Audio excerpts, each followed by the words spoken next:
Welcome to Hillbilly Garage. Hey, something interesting come up. I was just going to tear this 307 down. This is the one that we got for the Run When Pulled Challenge.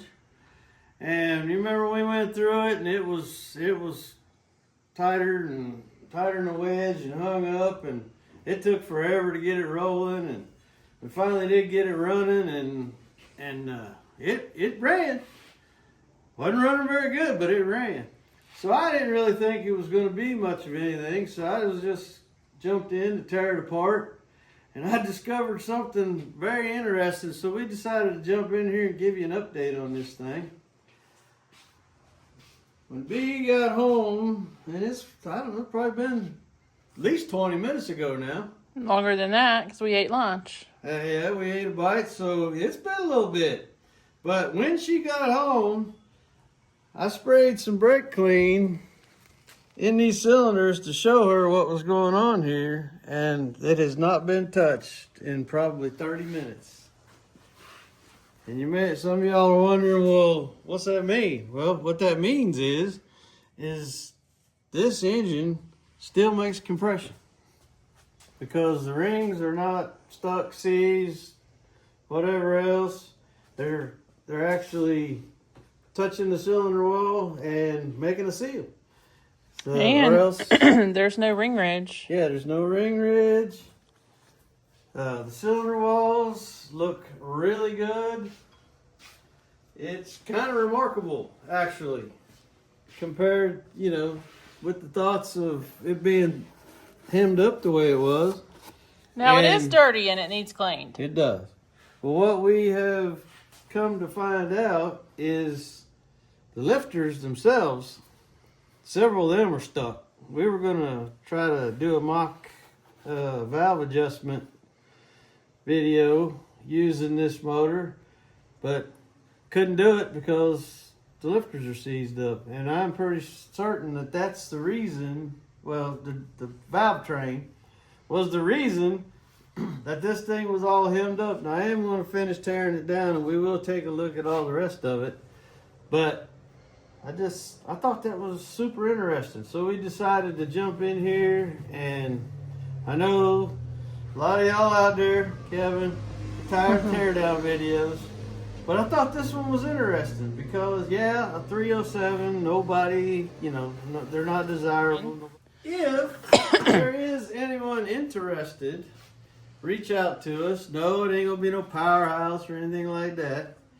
But another couple interesting notes is the factory stampings are still on the deck, and there's no ridge there, so these decks have not been milled, and this is a steel shim gasket. So it appears that this is an untouched factory motor. Show them what the heads look like. The heads, they're not as good. They're not desirable. They're just small valve heads, which was typical for these little 307s. So, yeah, they're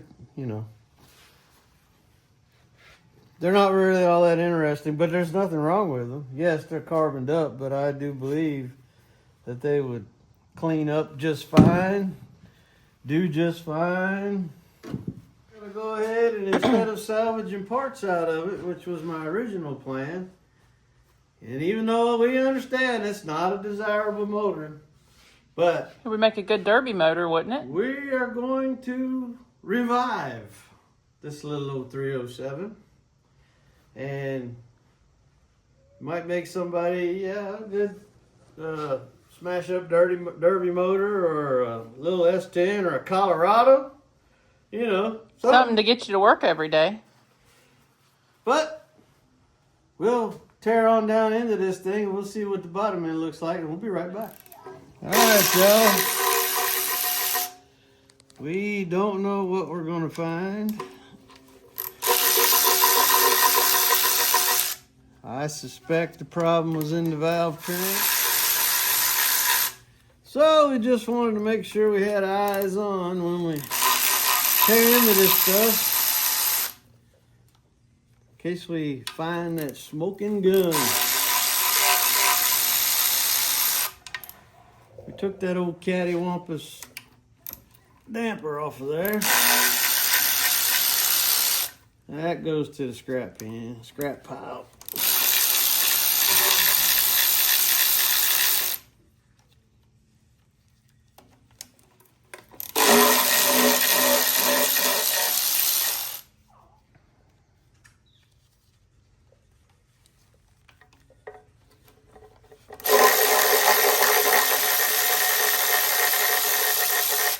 Oh, you know what?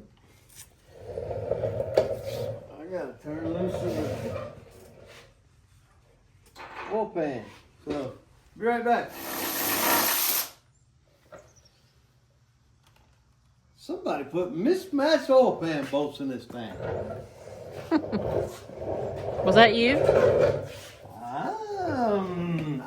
I don't recall. You plead the fifth? Yeah, I plead the fifth. Now, let's see what's behind door number 1.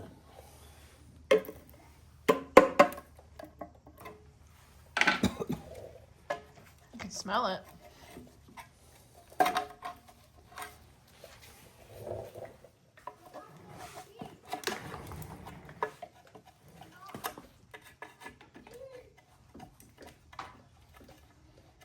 Come on, turn loose of it.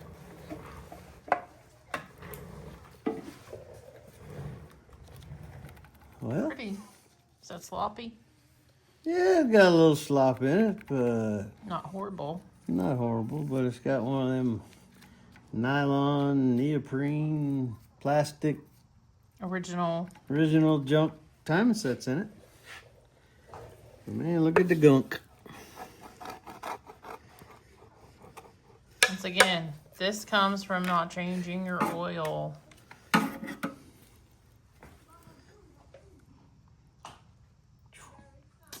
That's bad. But, we've seen worse.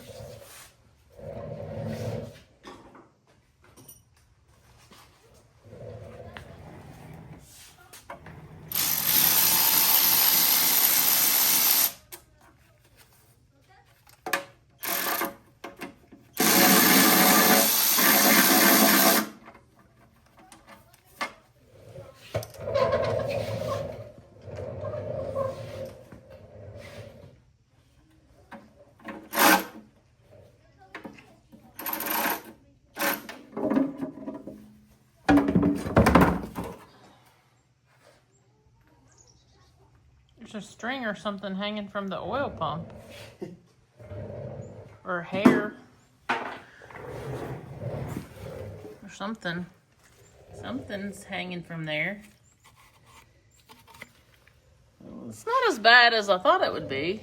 There's some hidden treasure that was lurking around in there somewhere.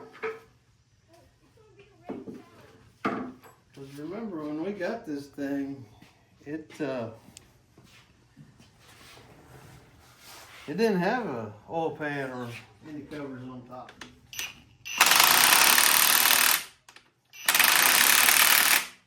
Well, they were torqued pretty good.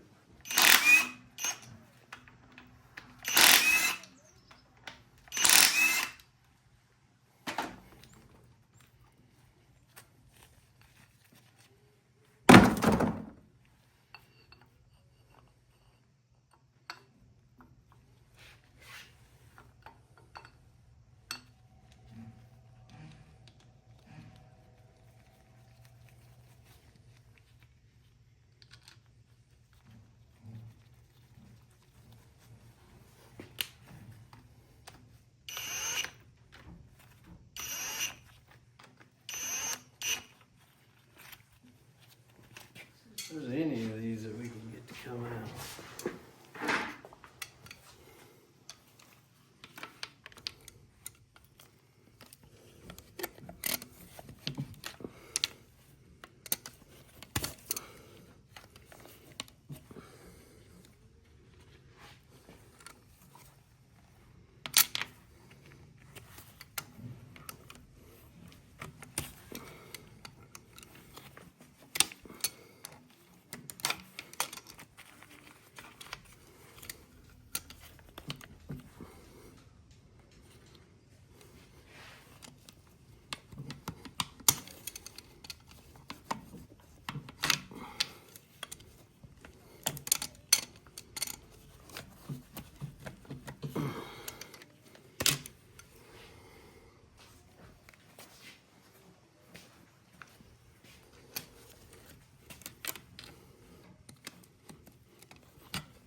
Ooh, look at that rust.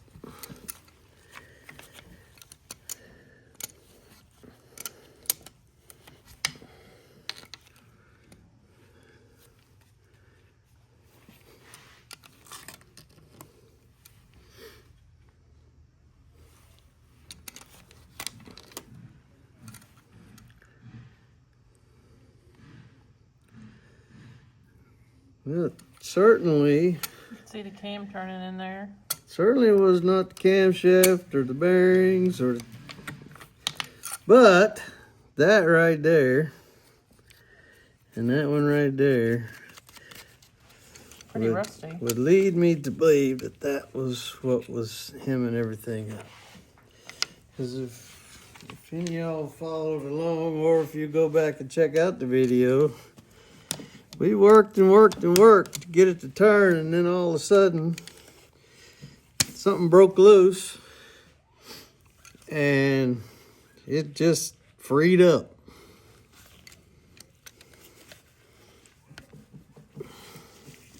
There's several that are stuck though. Well, there's also, you know, sometimes they're stuck because it's got the junk built up underneath it.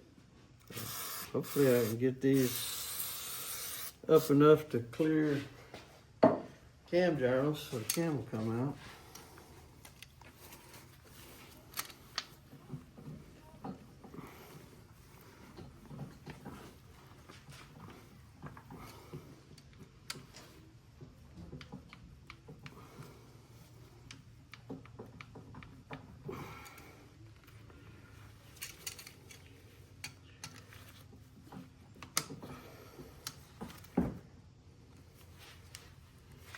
Is this your stand without brakes? Oh, it has brakes. It's my best rolling stand in a while. All right, y'all. Pulled the camshaft out. Came out very easy, very smoothly. And we do not see, of course, we see wear, witness marks, especially where it's, you know, but there are no wiped lobes on this camshaft. They all have a point.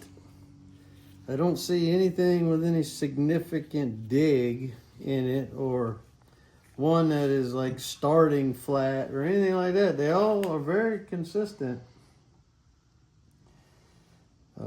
No markings on this one, so yeah, but I'm sure it's just the bone stock 307 camshaft.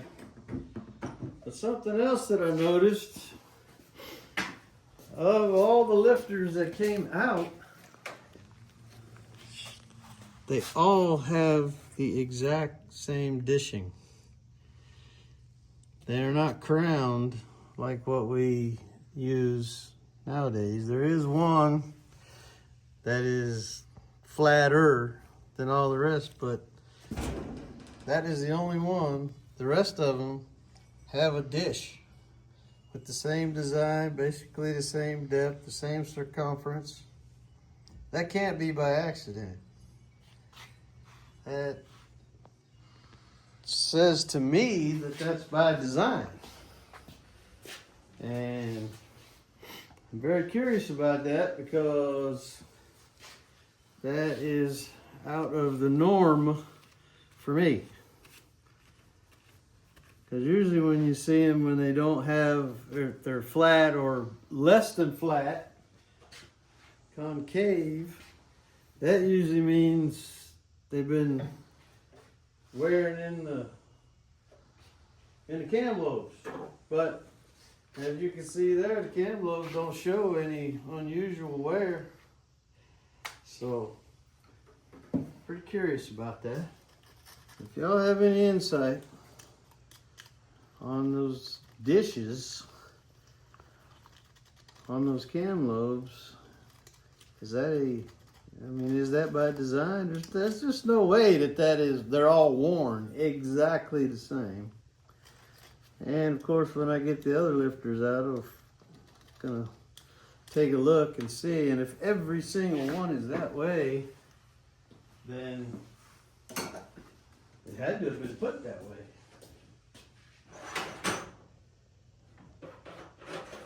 But we're going to continue tearing it in and we'll be right back. Granted, they're not popular.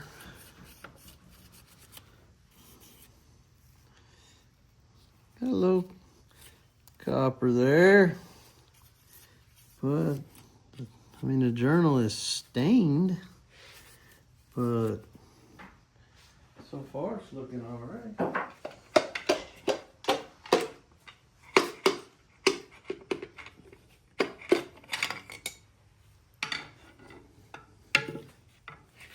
Wrist pins are good. Wow, look at them rings. Oh my goodness. Oil rings, not even stuck. This engine just needed a refreshing, huh? This is a low mileage deal. And Are those the original bearings? these are factory bearings. They are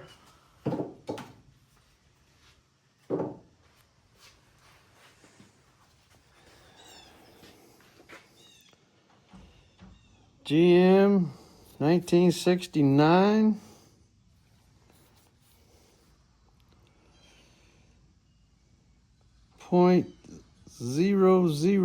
.0005. So whenever they were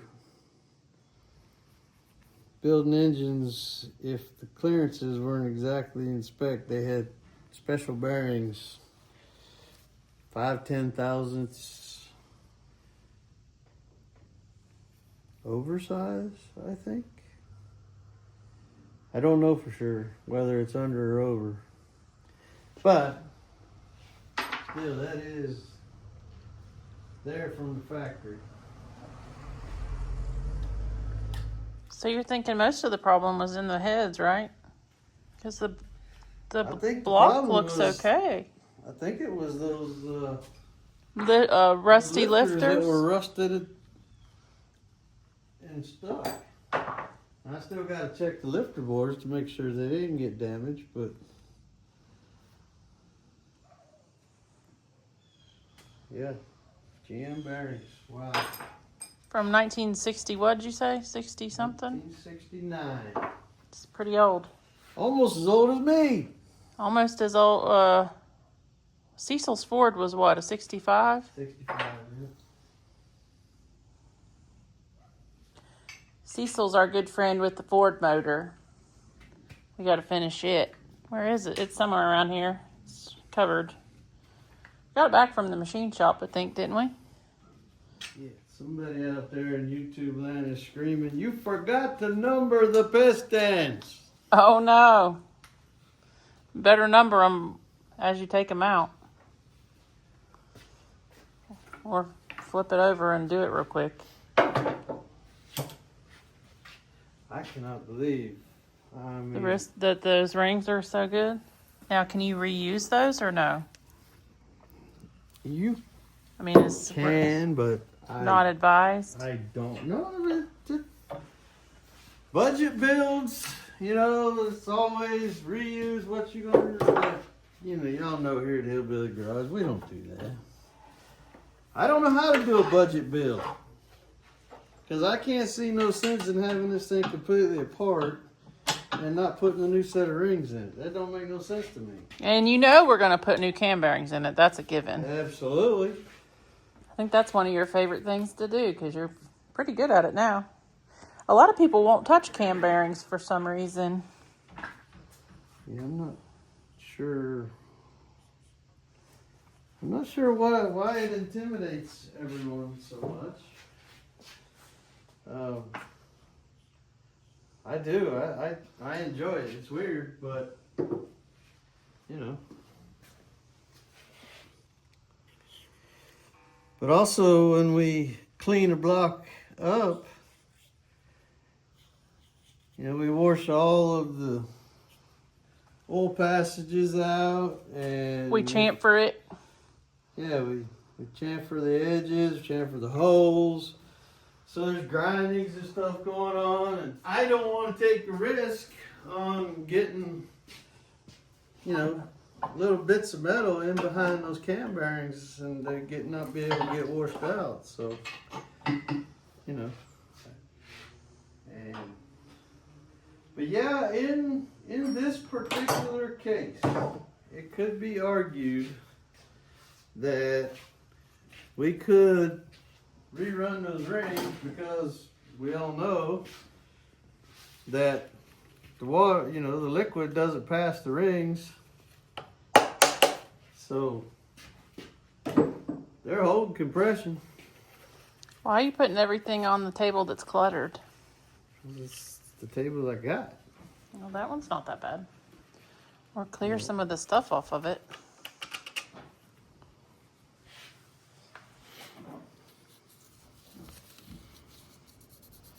Now, copper, does that mean it's worn down? It does. It means it's worn through, but back in those days, the oils weren't near as good. And, you know, I don't know. Some people were good about their oil changes, some weren't. But, I mean, obviously this one, it's not a high mileage motor. You can tell by the crud in it that the oil changes were not done as well as they should have, or probably more likely used that old oil. Whoop. Don't have any crush anymore. Oh yeah, rings are just free as a bird. And again, like we were saying,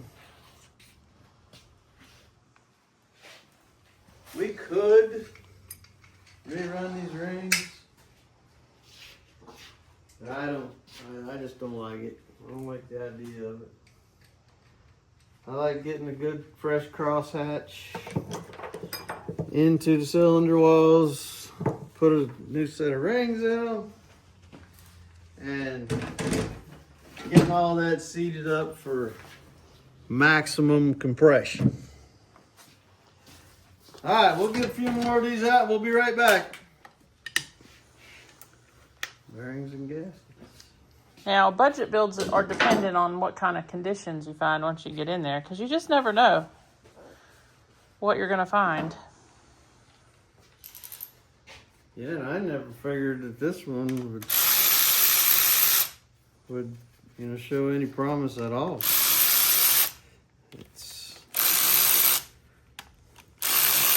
It's actually kind of sad though that this is an engine that's not very desirable by anybody. But I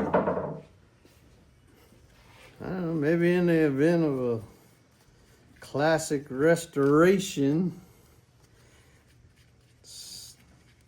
somebody's restoring one that came from the factory with a 307. This might be the engine for them.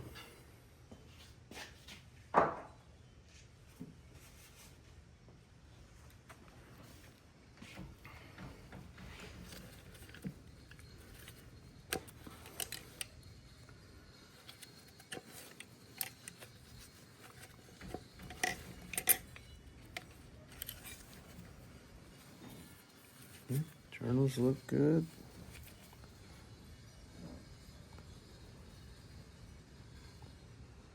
5/10,000 GM bearing. December of 1969.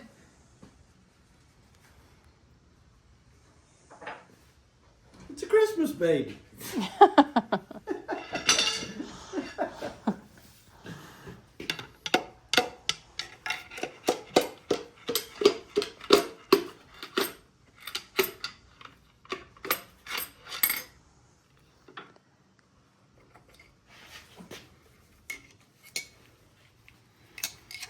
These pins are free.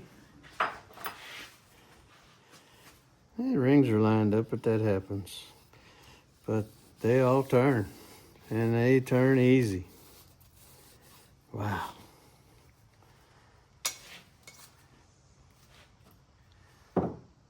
can't we find like a 396 like this or something?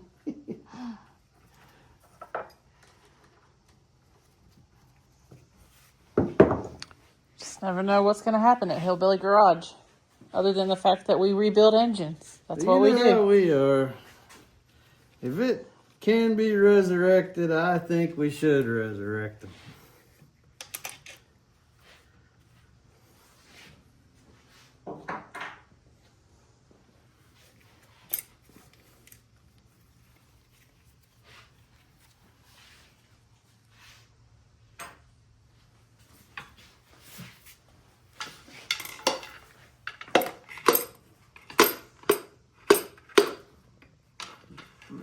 Just slides out like butter.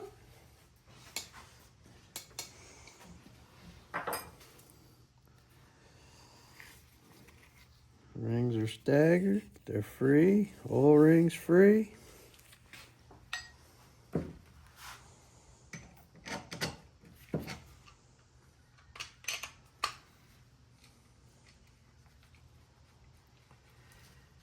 It's just really amazing to me that when we got this thing, it was tighter than a wedge. Y'all remember we had a pry bar on Trying to get it to turn over. on the flex plate, trying to get this thing freed up.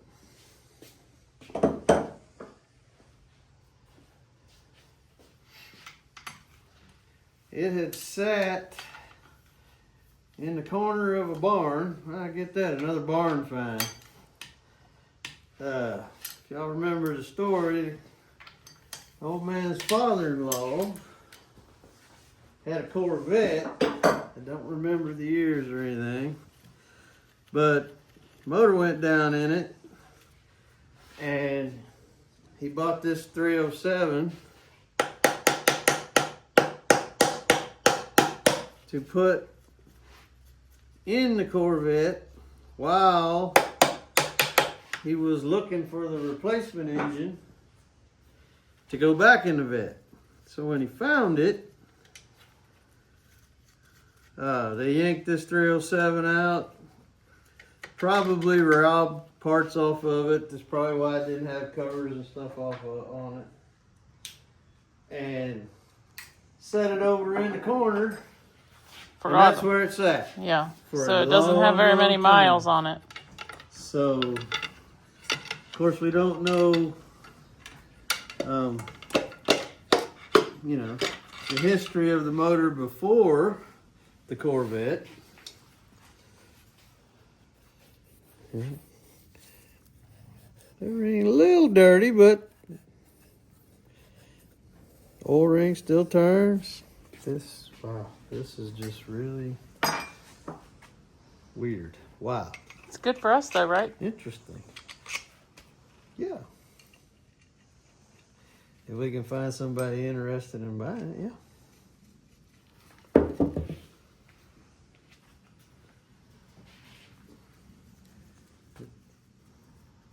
Crank journals are looking real good. Interesting note, and like I said when we first started this, my intention was to salvage some parts out of this because it is a 3 1/4 inch stroke crankshaft, which is the same thing as a 327's. It is a 327's crankshaft. Because what a 307 is, it's a stroked 283.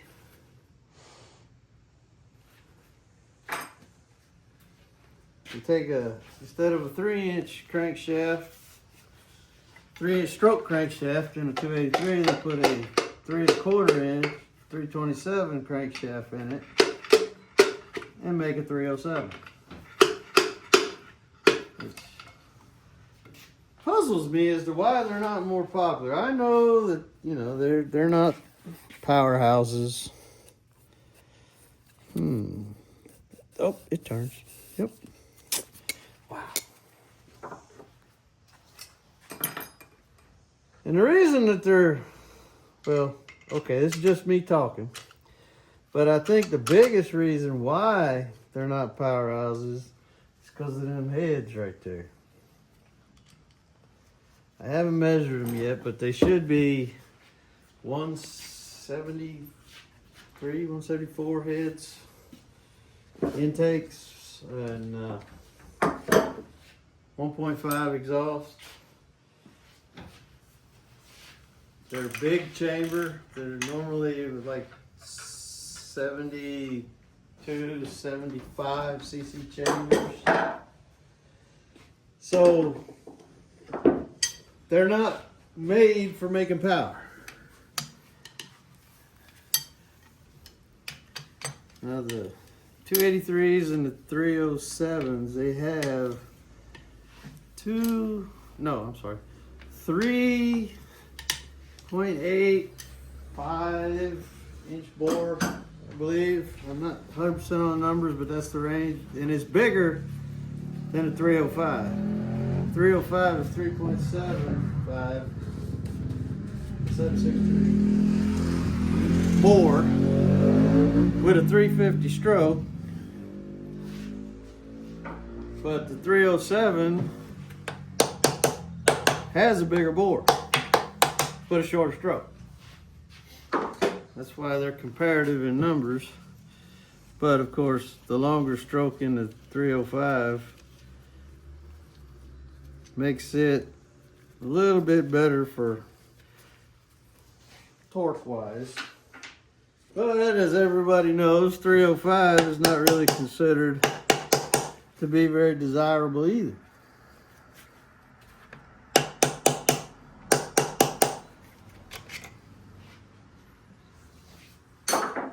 Because most people say that they're dogs. Well, again, if it is revivable, I just think we should revive it. Because all these engines have a purpose in the world.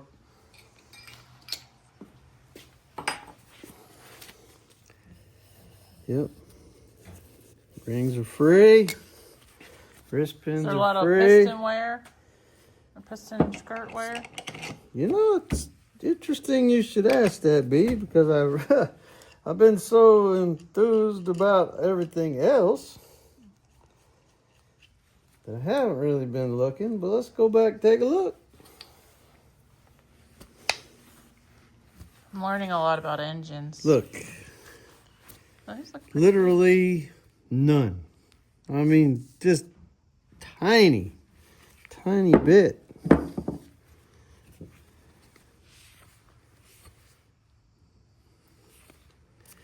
That looks more like dirty oil than anything.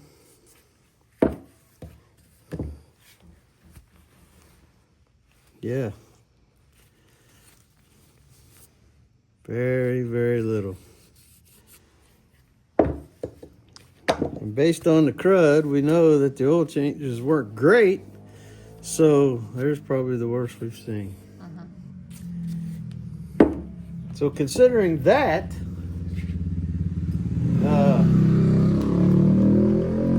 that kind of leads me to believe that it's still, in fact, a fairly low mileage engine.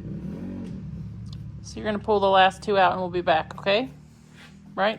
Yep. All the pistons are out. All of the rings are free. Oil rings, compression. And y'all look at this. Butter. Like butter. I mean, it's just beautiful. It's in pretty good shape too. Once you polish it, that sucker will be pretty. This thing will polish up super nice.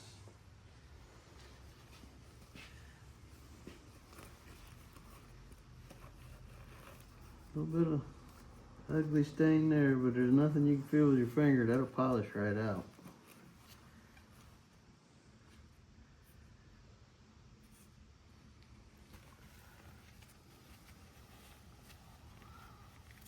I mean, this is super cool, really.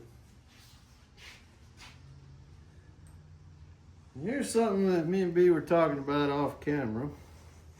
Y'all tell me what you think, because this is just a theory. It's just me talking. But every single bearing is in the exact same condition. Babbitt layer is gone, and they're all in a copper condition, and they're all 5/10 thousandths oversized.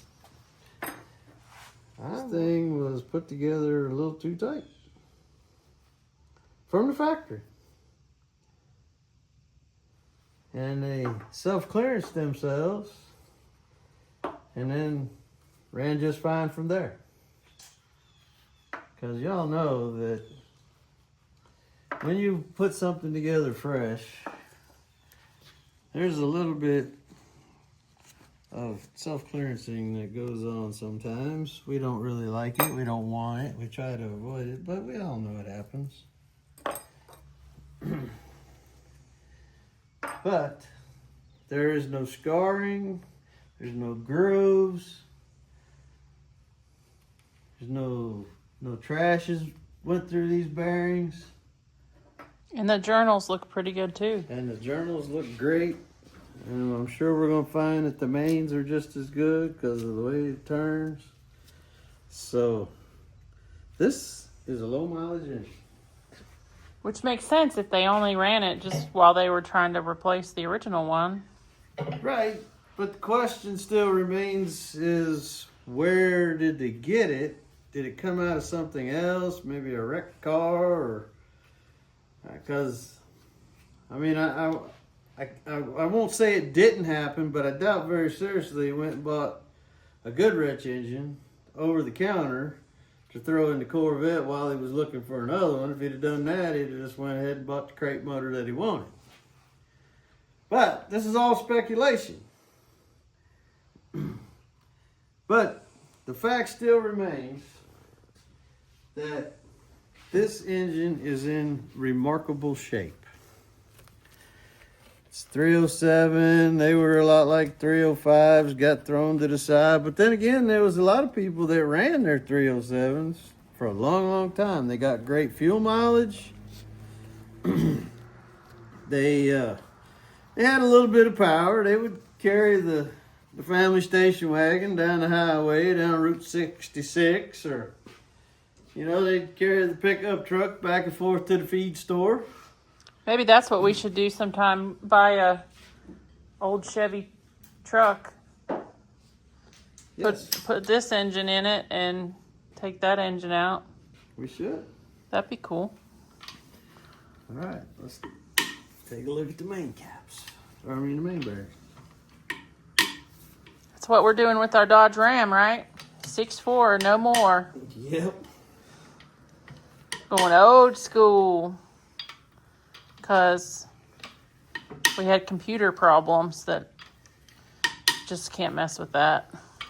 Well, we can, but it's just Not it's too expensive of a gamble to maybe find the right computer part, or maybe not, and still be in the same shape and several hundred more dollars down the hole.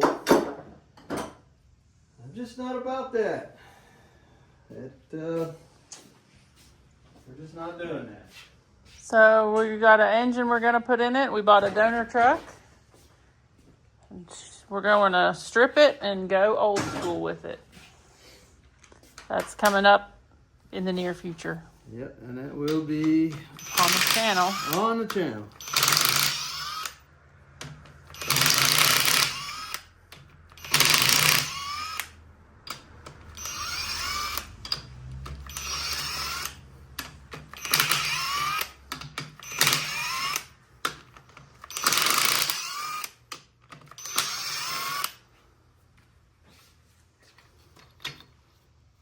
Those ones are coppery too.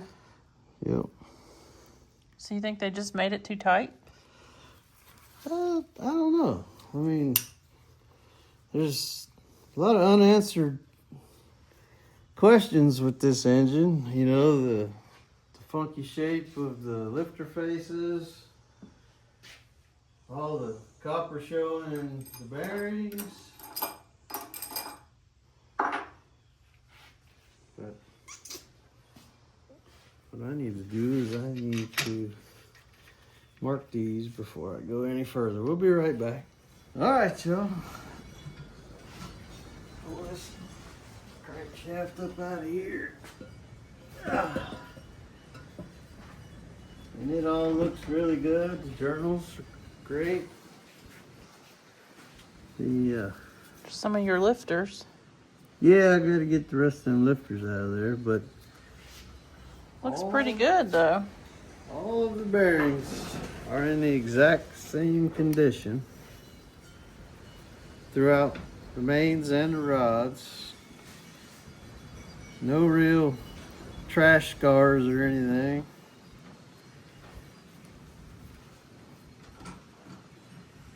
That is a standard main bearing from October of '69.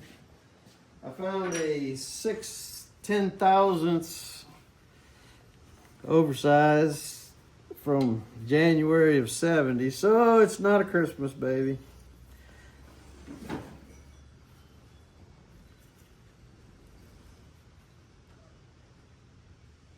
And there's a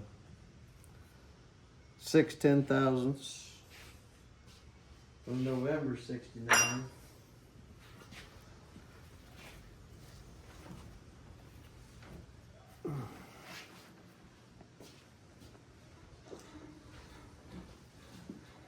And here's something interesting. This area right here still has a little bit of the babbitt left.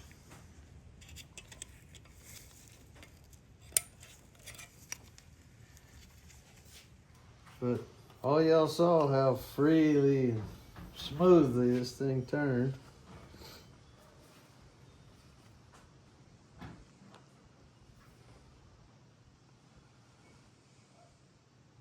October '69 standard. Wow, now that's wild. This is a 12/10,000ths Cleveite from September of '69. Interesting.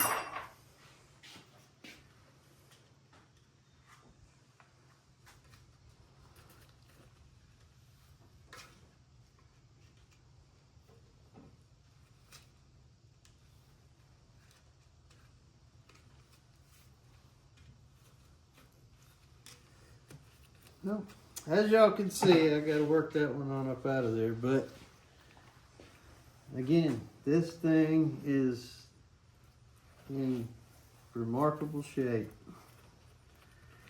And of course, we are going to go through, completely clean it, replace all the bearings, including the cam bearings, and make her like new again. Alright, and when it comes time to do that, we'll bring y'all back. We appreciate each and every one of you. Please go to hillbillygarage1215.biz, B-I-Z. Check out our t-shirts, and you can communicate with us through there, or you can go to Randb Engine Revivals on Facebook. Reach out to us there, email, and like, subscribe, share with all your friends. Make sure you throw in them comments. And we'll see y'all. Bye.